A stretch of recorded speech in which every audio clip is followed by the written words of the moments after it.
Hey, I'm Steven and this is Solving the Money Problem. If you're new, welcome. If you're not, welcome back. So in this video, we're reading through a post from VW's Herbert Deiss discussing their plans to catch up to Tesla. I wish them all the best. It's going to be an uphill battle. I honestly don't think this is ever going to be accomplished, but it's good to get some insight because I believe that VW is Tesla's most credible legacy automaker competitor. In other words, of all the legacy automakers out there, I think VW stands the best chance, and the sole reason behind this is Herbert Deiss himself. So let's see what he had to say. But first, hey guys, if you live in the US and you'd like to help out the channel and get up to 4 free stocks, check out the link in the description to WeBull.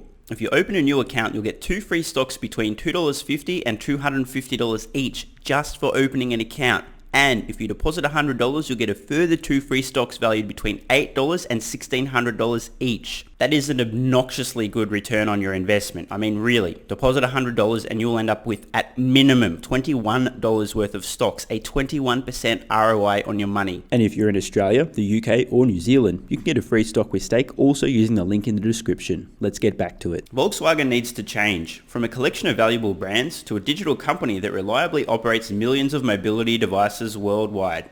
And I completely agree. At least VW knows what they need to be aiming for. Let's read on.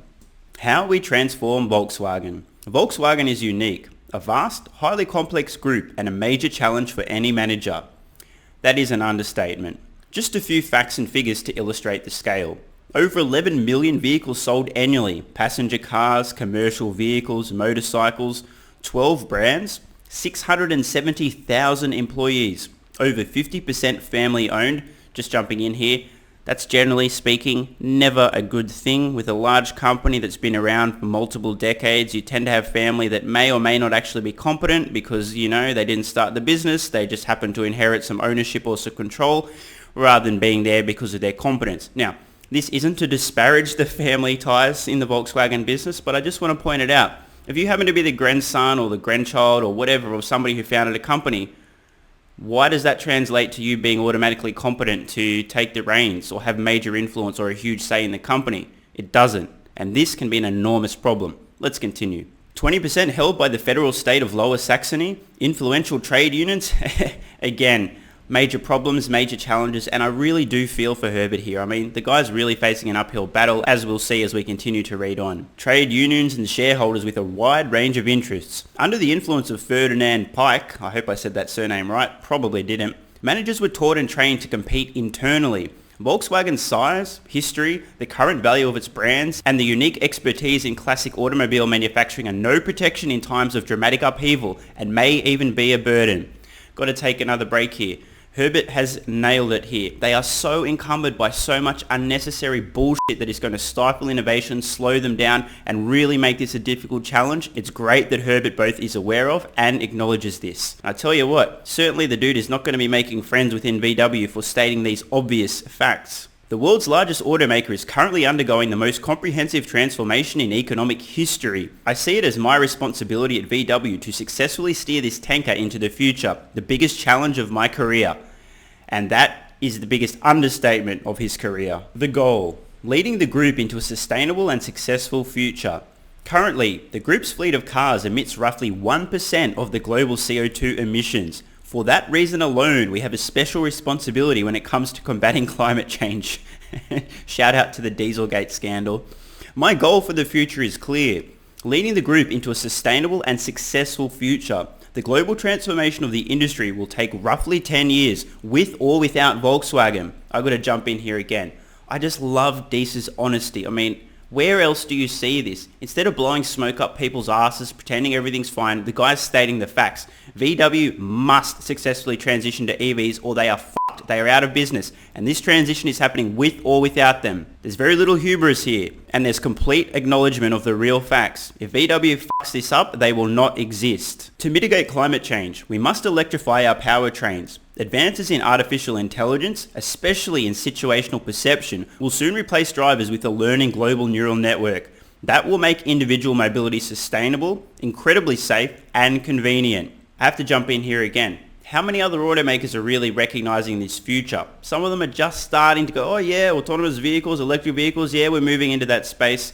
They should already have been doing this 5-10 years ago. It is a massive race now to try to catch up with Tesla. I don't think anyone's going to succeed, but again, it's great to hear VW acknowledging this. In order to succeed in the new world and protect the prosperity of many people, including those outside the group and our business partners and suppliers, VW has to change utterly. From a collection of valuable brands and fascinating combustion engine products that thrill customers with their superb engineering, to a digital company that reliably operates millions of mobility devices worldwide, communicates constantly with customers, and improves services, comfort and safety weekly or ideally daily. I love that Deiss gets it. The future of transportation is electric, autonomous, ride sharing. The vast majority of people in the future will not own a vehicle for personal use, nor will anyone in the future even legally be allowed to drive vehicles because they'll be deemed far less safe, far more dangerous, and they will legally be unable to operate a vehicle, basically a death machine in the hands of a human being, versus a superhuman autonomous driving system. And we can also see here in these statements, Deiss is directly referring to over-the-air updates and software. Resistance should only spur us on. For me as the CEO, the executive team and managers who appreciate the situation for what it is, the key question is,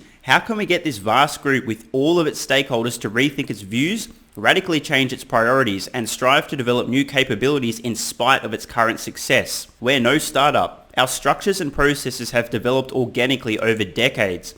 Many are now antiquated and complicated. I have to jump in here again. I just love this honesty. Where are the other automotive executives and CEO stating these facts? It's not easy, but it's reality. And until you can admit there's a problem, things need to change, you are absolutely f***ed. Above all, we have a range of different interests and political agendas in the group. They make this undertaking, already a major challenge, even more difficult and complex. However, any resistance should only spur us on and motivate us. One thing we lacked when I took up my position at Volkswagen 5 years ago, and which is still in short supply, is time. Even then, Volkswagen was already late to market with electrification and digitization in particular. That's why we started radically rethinking our strategy 5 years ago, plotting a new course for the future. A new strategy can only be implemented on a broad base with support from all managers and stakeholders. So, are you guys getting the sense here that poor old Herbert Deiss is kind of trapped in an absolute clusterfuck of an organization with conflicting interests, archaic ways of thinking, redundant processes? Deiss is really doing his best here. He's being open, transparent and honest about what needs to change and the challenges facing VW. And when you really get an understanding of this and then try to map that, how in the fuck does this company transition to EVs? There's a bunch of morons who literally don't understand that EVs are the future. Good luck convincing them. There's a bunch of family interests who may or may not actually be competent to have a say, but they do. Shout out to handing a business on to your children. Their highly profitable internal combustion engine vehicles are still printing their money, but the problem is they will no longer be printing money in the future, and suddenly VW needs to master software, electric powertrains and battery tech. Good luck. Mission T, to catch up with Tesla. As a result, we had to tailor Volkswagen's strategy to keep up with these new competitors. To this end, we organised a second workshop with Professor Malik in April 2020. 31 senior executives from Volkswagen, Audi and Porsche were involved in Mission T, as it was dubbed. The event revolved around how we can catch up with Tesla. By the way, just jumping in here, you can't, but it's worth trying. The event revolved around how we can catch up with Tesla, a company focused exclusively on the future without a traditional car business. Its Silicon Valley style ecosystem is influenced by software companies focused on technology and risk culture. The workshop was held over 3 days. The opening question was, what do we have to achieve in the next 6 months to catch up with Tesla in terms of technology by 2024? I'm just going to jump in here and point out what they would need to achieve.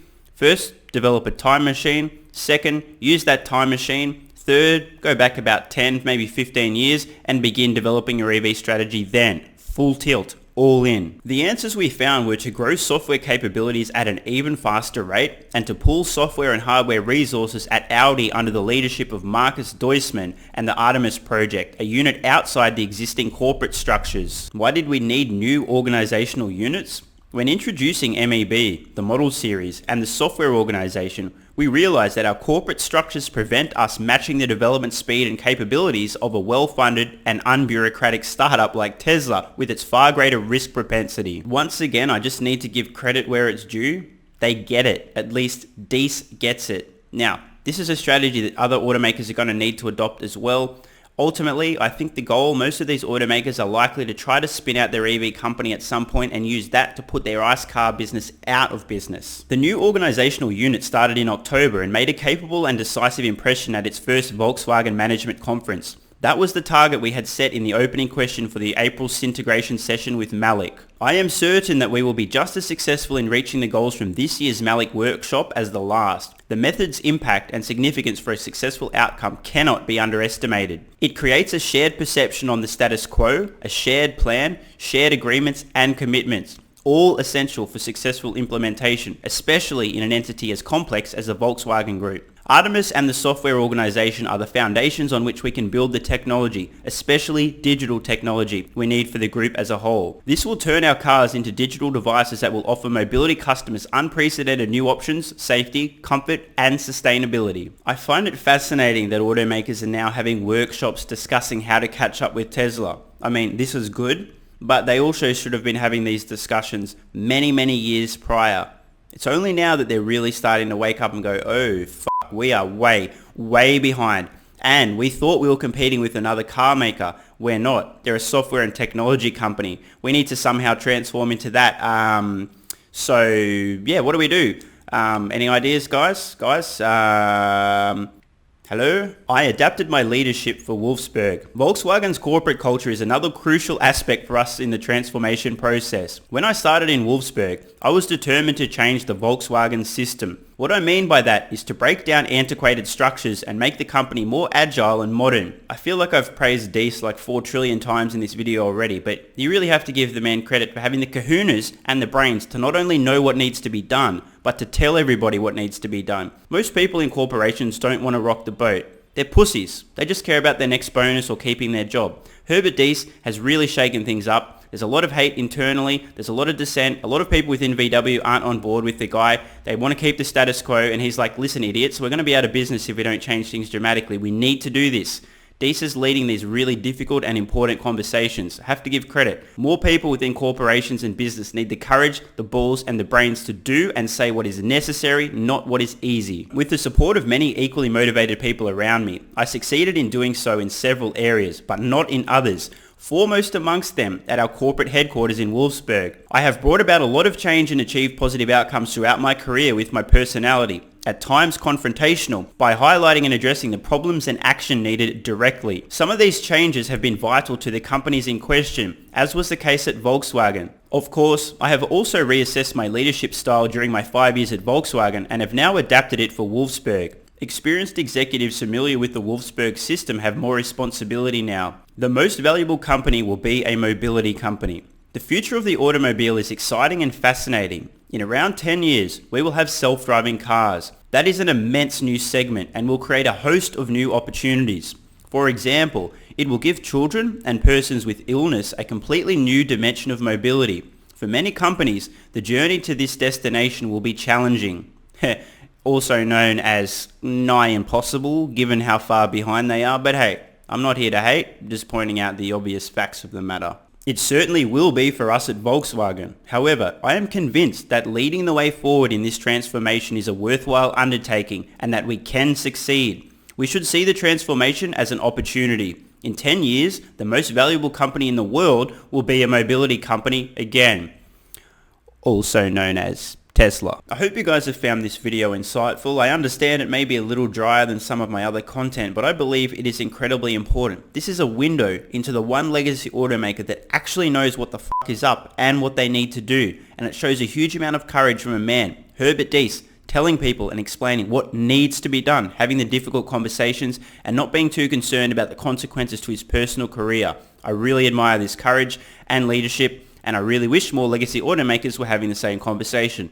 And herein lies the entire point of this video. Until we hear the likes of Ford, GM, Toyota, specifically naming Tesla as the company they need to catch up with, and specifically understanding and describing that they must transform into a software, technology, and mobility as a service company, you can all but write them off. They are headed for bankruptcy inevitably before the end of this decade. VW are the only company at this point in time with competent enough leadership and a plan to actually potentially succeed in this new future. That doesn't mean other legacy automakers may not succeed. It also doesn't mean that VW may not in fact go bankrupt themselves.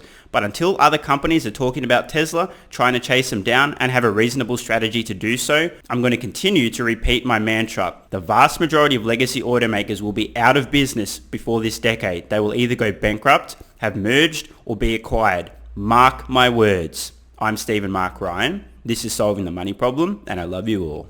And don't forget, if you live in the US and you'd like to help out the channel and get up to 4 free stocks, check out the link in the description to WeBull. If you open a new account, you'll get 2 free stocks between $2.50 and $250 each just for opening an account. And if you deposit $100, you'll get a further 2 free stocks valued between $8 and $1,600 each. And if you're in Australia, the UK or New Zealand, you can get a free stock with stake also using the link in the description. Thanks so much for watching. Let me know your thoughts in the comments below. And of course, if you have any ideas for future videos, let me know. I read all your comments. PS, if you're still watching, you're awesome. If you'd like early access, exclusive videos, regular Q&As, our private Discord server and more, consider supporting the channel at patreon.com/solvingthemoneyproblem so I can keep creating content for you guys. There's a link in the description. You can now also become a member of the channel for some exclusive perks. To learn more, click the join button next to subscribe. And don't forget to check out our merch store. Either way, the best form of support is you being here and watching, so thanks again.